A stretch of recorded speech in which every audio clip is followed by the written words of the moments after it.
வணக்கம். இன்னைக்கு 1951ல ஜெமினி புரொடக்ஷன்ஸ்ல வெளிவந்த சம்சாராங்கிற படத்தை பத்தி தாங்க உங்ககிட்ட ஷேர் பண்ணிக்க போறேன். இந்த படத்துடைய director Chandru, music MD Parthasarathy. MK Radha கோபுங்கிற கேரக்டர்ல நடிச்சிருக்காரு. புஷ்பவல்லி மஞ்சுளாங்கிற கேரக்டர்ல நடிச்சிருக்காங்க. இவங்க ரெண்டு பேருமே கணவன் மனைவி. கோபுவோட தம்பியா வேணு கேரக்டர்ல ஸ்ரீராம் நடிச்சிருக்காரு. இவங்க இருவருக்குமே தங்கையா சுந்தரிபாய் காமாட்சிங்கிற கேரக்டர்ல நடிச்சிருக்காங்க. இவங்க 3 பேருக்குமே தாயா வெங்கம்மா கேரக்டர்ல கமலவேணி அம்மாள் நடிச்சிருக்காங்க. டி.ஆர். ராமச்சந்திரன் சீதாராமன்கிற கேரக்டர்ல நடிச்சிருக்காங்க. அதாவது காமாட்சியின் கணவரா நடிச்சிருக்காரு. குமாரி வனஜா கமலாங்கிற கேரக்டர்ல மஞ்சுளாவோட ஃப்ரெண்டாவும் வேணுவோட காதலியாவும் நடிச்சிருக்காங்க. கமலாவோட தந்தையா கனக சபாபதிங்கிற கேரக்டர்ல டி பாலசுப்ரமணியம் நடிச்சிருக்காரு. மேலும் ஆர் பாலசுப்ரமணியம் டாக்டருங்கிற கேரக்டர்ல நடிச்சிருக்காங்க. அடுத்து கே.என். கமலம் செல்லம்மாங்கிற கேரக்டர்ல சீதாராமனுடைய தாயாரா நடிச்சிருக்காங்க. இந்த படத்துல வெங்கம்மாவுக்கு 3 பசங்க, அதாவது 2 மகன் 1 பெண்.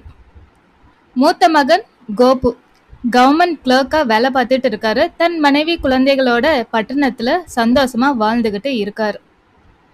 வெங்கம்மா தன் 2வது மகன் வேணு மற்றும் காமாட்சி மற்றும் மருமகனோட கிராமத்துல வாழ்ந்துகிட்டு வராங்க. வேணு ரொம்ப ஸ்ட்ரிக்ட், விவசாயம் பார்த்துக்கிட்டு வராரு. தான் அம்மா கிட்டயும் தங்கை கிட்டயும் காசு 1 ரூபாய் கூட கொடுக்கறது இல்லை. அதனால இவங்க திருட்டுத்தனமா அங்க இருக்கிற நெல்லை வித்து காசு பார்த்துக்கிட்டே இருப்பாங்க. கோபு வீட்டுக்கு வந்த ஒரு விருந்தாளி, அதாவது கிராமத்துல இருந்து வந்த ஒரு பெரியவர் கோபு வீட்டுல கோபு தன் மனைவியோட எப்படி வாழ்ந்துகிட்டு வர்றாருங்கிறத அங்க தங்கியிருந்து பாக்குறாரு. அந்த தகவலை வெங்கம்மா கிட்டயும் காமாட்சி கிட்டயும் பகிர்ந்துக்கிறாரு. இதை கேட்டு ரொம்பவே கோபப்படுறாங்க. நல்ல சுகபோகமா வாழ்ந்துகிட்டு இருக்கா மருமக மஞ்சுளா அப்படின்ட்டு ரொம்ப பொறாமப்படுறாங்க. எப்படியாவது நாமளும் பட்டணத்துக்கு போயே ஆகணும், ஆனா வேணும் விட மாட்டான்ட்டு அம்மாவும் பொண்ணும் திட்டம் போடுறாங்க. அதுக்கு சீதாராமனை பயன்படுத்திக்கிறாங்க. இவங்க எல்லாருமே திங்ஸ் எல்லாத்தையும் பேக் பண்ணிட்டு புறப்படுறாங்க. வேணு வராரு. எங்க போறீங்கன்னு கேட்டதுக்கு சீதாராமனுடைய தாயார் இறந்துட்டாங்க, அதனால 10 நாள் அங்க போறோம் அப்படின்னு தகவலை சொல்லிட்டு கிளம்பி போறாங்க. கிளம்பி போனவங்க பட்டணத்துக்கு சேர்றாங்க.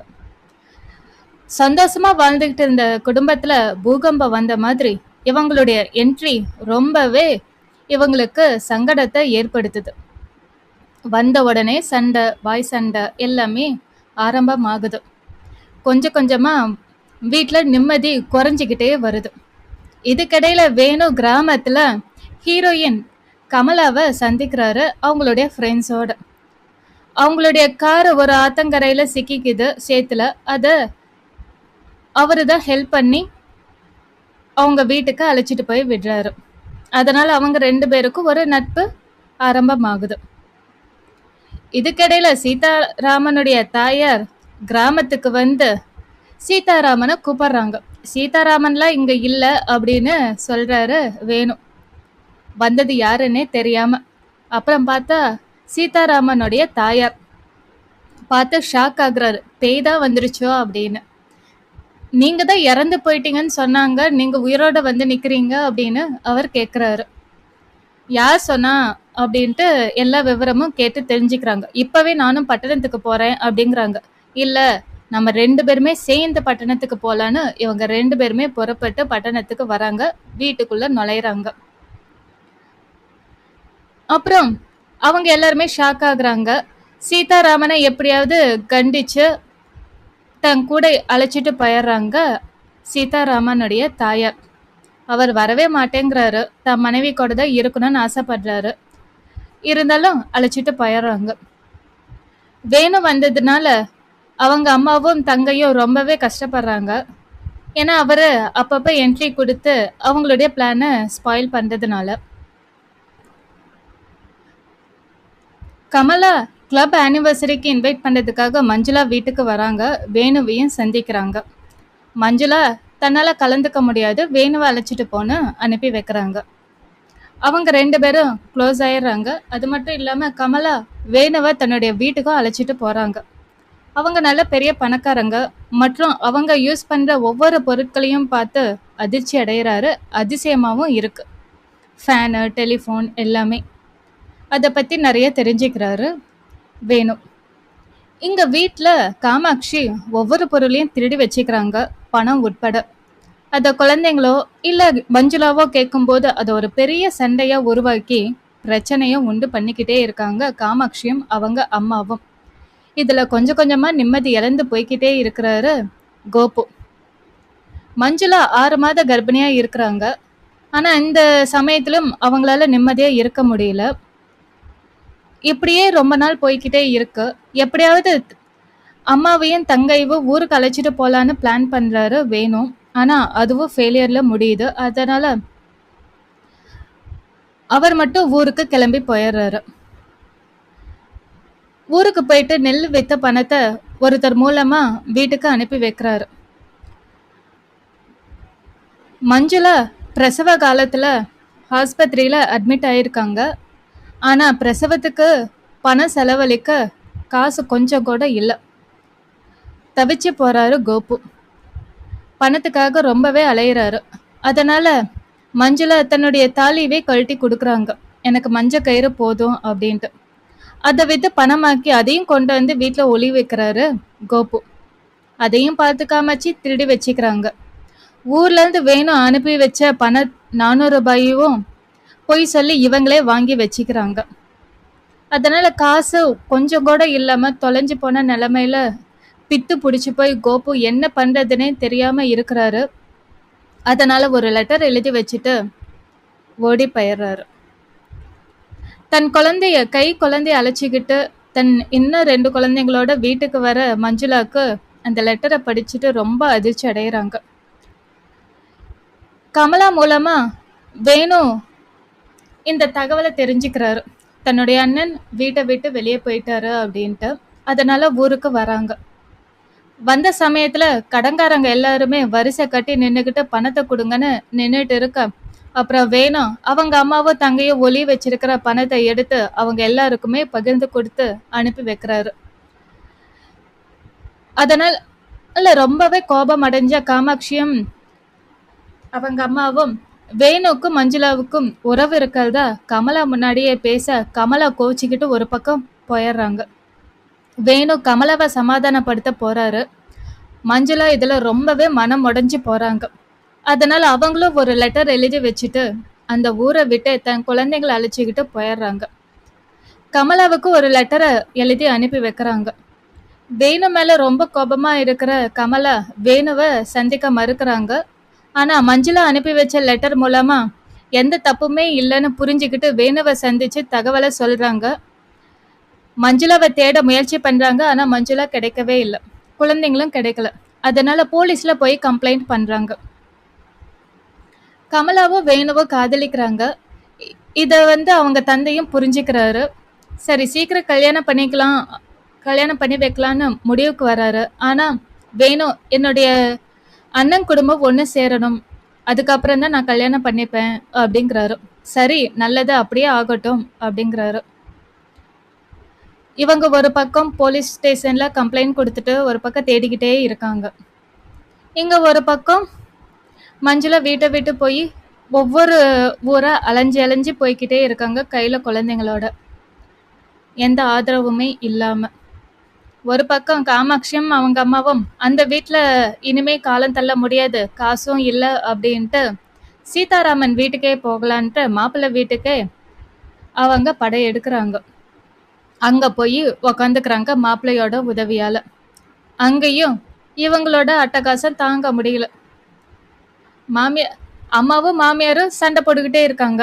தான் பொண்டாட்டி சேர்ந்து சண்டை போடுறா அப்படிங்கிறதுனால சீதாராமனுக்கு பித்து பிடிச்சி போயிடுது. அவரும் அந்த வீட்டை விட்டே வெளியே போயிடுறாரு.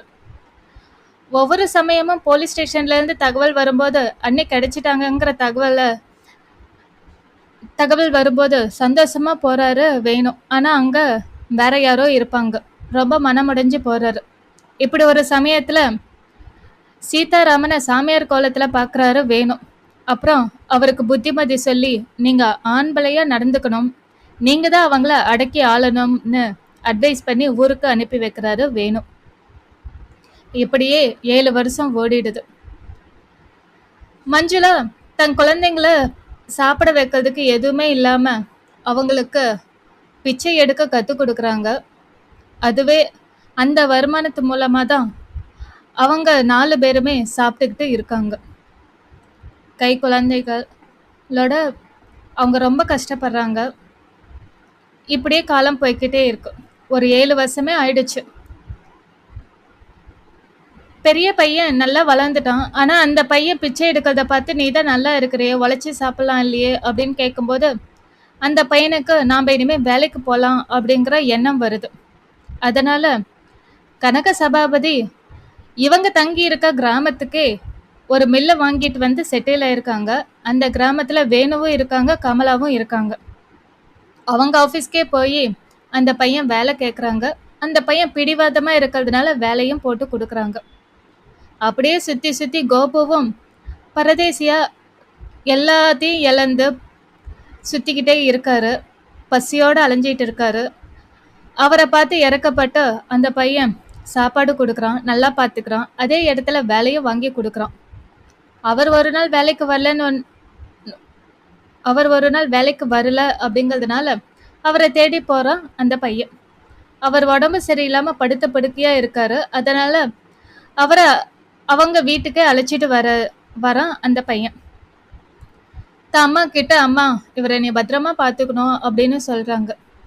அவள் தூக்கத்துல மயக்கத்துல மஞ்சு மஞ்சுன்னு கூப்பிடுறத கேட்டு தன்னுடைய கணவர்னு புரிஞ்சுக்கிட்டு போய் பார்க்குறாங்க. தன்னுடைய கணவர்னு தெரிஞ்சு ரொம்ப சந்தோஷப்படுறாங்க மஞ்சுளா.